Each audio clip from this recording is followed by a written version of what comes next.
Hey everybody, welcome back. It's me, Rosalie. Welcome to the Ultimate World Music Reaction Channel, all about music and psychology and philosophy and growth. I am going to check out another one by Sting. I am a big Sting fan. I mean, I love all kinds of music from all around the world, as you know, but Sting is one of those artists where I feel like it's one of those nostalgic artists. He's from the United Kingdom, eldest of four children, Gordon Matthew Sumner, born 1951. And was with a band called The Police. And we know some of those tracks as well. But I'm going to check out the song Russians. Shout out today goes to insert witty name, awesome patron and supporter of mine. Thank you so much for this awesome suggestion. This song was viewed over 33 million views, a million times.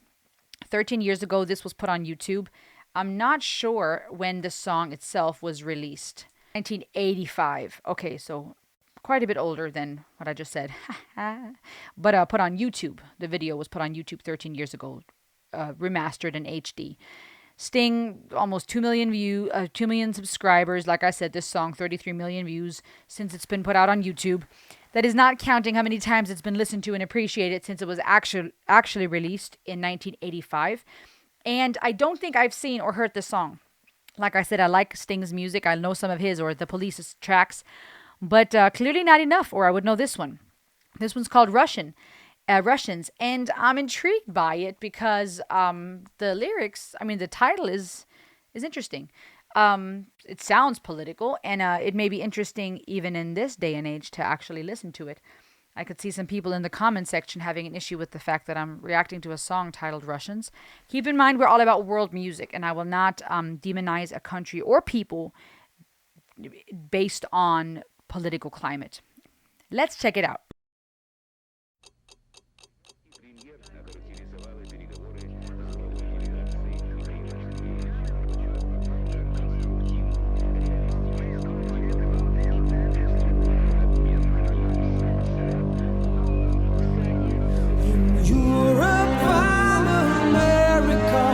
There's a growing feeling of hysteria, conditioned to respond to all the threats and the rhetorical speeches of the Soviets.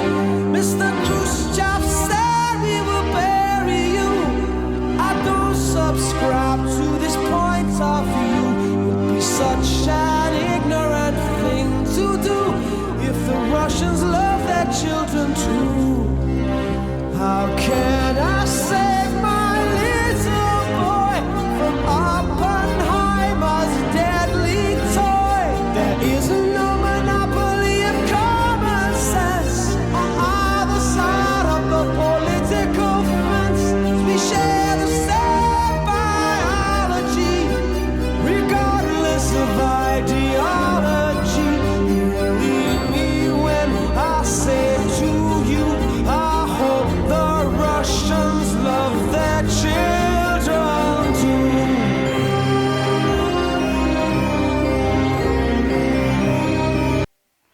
Let me pause real quick. So we can already see, based on the lyrics, that it's strongly addressing political matters. Even back then, this is 1985, okay? Speaking of the politics between Europe, America, and Russia, the threats the speeches of the Soviets, and the point that says, how can I save my little boy from Oppenheimer's deadly toy? Now, we know this is actually a very fitting song to suggest, so thank you to my patron. But Oppenheimer, J. Robert Oppenheimer, was a physicist, an American theoretical physicist, and he's often credited as being the father of the atomic bomb. And there's just now a newer movie out called Oppenheimer about all of that, diving into the history. But even just those lyrics and that rhyme here and the wordplay here to talk about the deadly toy being the atomic bomb, speaking of Russia, speaking of that hysteria and the politics, it's pretty clear, it's pretty safe to say this is very much addressing the politics, I think, with the overall idea of, I hope the Russians love their children too. This reminder to all of us, including the enemy, do we love our children? Because that's ultimately what we need to think about. They're our future. What a fitting song suggestion in today's climate.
Wow. I have not seen the Oppenheimer movie. I wonder if they somehow integrated this song there into that movie. That would have been fitting. The footage that was used in the music video here, that Sting used in his song for Russians, is the song uses the romance theme from the Lieutenant Kije suite by Russian composer Sergei Prokofiev, and its includes a snippet from the Soviet news program Vremya. I was trying to gather why this footage was used, or where this is from. It was Sting in 2010 explained it was inspired by watching Soviet TV via inventor Ken Schaefer's satellite receiver at Columbia University. So he had a friend at university who invented a way to steal the satellite signal from Russian TV. It was performed in 1986 at the Grammys Award, and the performance of the song was released in 94. Wow. On March 5th of 2022, during Russia's invasion of Ukraine, Sting posted a video of himself performing Russians on Instagram, stating, "I've only rarely sung this song in the many years since it was written because I never thought it would be relevant again. But in the light of one man's bloody and woefully misguided decision to invade a peaceful, unthreatening neighbor, the song is once again a plea for our common humanity, for the brave Ukrainians fighting against this brutal tyranny, and also the many Russians who are protesting this outrage despite the threat of arrest and imprisonment." So a very political song. I guess we could say that it's sad that these songs that were relevant back in the 80s and 90s are relevant yet again. It's so tricky. It's so hard to live in a world where it's hard to know who you can trust and who you can believe, because there's different opinions on every matter. Like I like to say, everyone has an opinion. Your mama's got two, right? Um, and it's so sad because obviously, naturally, we will be divided because we like to argue as human beings. It happens in our families, in our marriages, in our friendships. But on a macro level, it happens as a society, and social media has just amplified that, right? As an example, I would react to certain artists from Russia, and while the general feedback was positive, including from what I believe to be people from Russia or Belarus, there were also those who critiqued the fact that I would react to someone from Russia. And I had to point out, and I stand by that, I will not demonize an entire people group, or country based on what a government or what certain things are happening in the climate. For one, because I don't trust the GOV, and everything that's being told on the media, but also because it would be wrong of me to demonize an entire people, because then I am no better. Then I'm doing exactly what I'm accusing certain people of doing. If I tell a certain people group that they cannot silence me, cancel me, or tell me how I'm supposed to use the English language, or how I'm supposed to call people, or what I'm supposed to say, and how I'm supposed to speak, and which topics I'm supposed to avoid, if I don't like being told that and being my freedom to be limited, I'm no better if I now say, but these people have no right to be listened to, and their music should not be talked about, and this song shouldn't be performed because this person happens to be from a country that is on the radar right now. We often, as human beings, tend to be hypocrites. We have that double standard where we don't want to lose our freedom, but we have no problem taking that of another. And so it's important to me, to be wise with how much I say when it comes to politics, especially on this platform. But I think this song is very relevant. And I think that what I like about this song is that it still seems holistic. While he does address the political climate between Europe and America and Russia, and that too, even now, like I said, is relevant. And he points out, I don't describe to this point of view. It'd be such an ignorant thing to do if if the Russians love their children too. What a powerful reminder to say to the enemy, to say to the opposite, and that goes for anyone, right? And when it comes to war and politics and the government and countries, but also in personal relationships, it's a good reminder to ask the other person, do you love your children? I hope you love your children, because they're the future. We're ultimately hurting them the most. And Oppenheimer's deadly tool being the atomic bomb, right? Which was also the span of the Cold War that we know of. But then to continue, and later on when it speaks of the American president talking, Reagan saying, "We will protect you," and then the lyrics say, "I don't subscribe to this point of view." I like that duality here, and I like the honesty here of saying, I don't subscribe to either of these. I don't subscribe to what the Russian leader is saying. I don't subscribe to what the American president is saying. I don't subscribe to this rhetorical question. I don't subscribe to this promise of protection. Believe me when I say to you, I hope the Russians love their children too.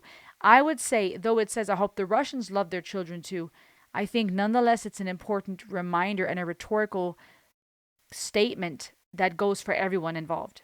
It should make the American, the Ukrainian, all other Europeans, anyone ask themselves that.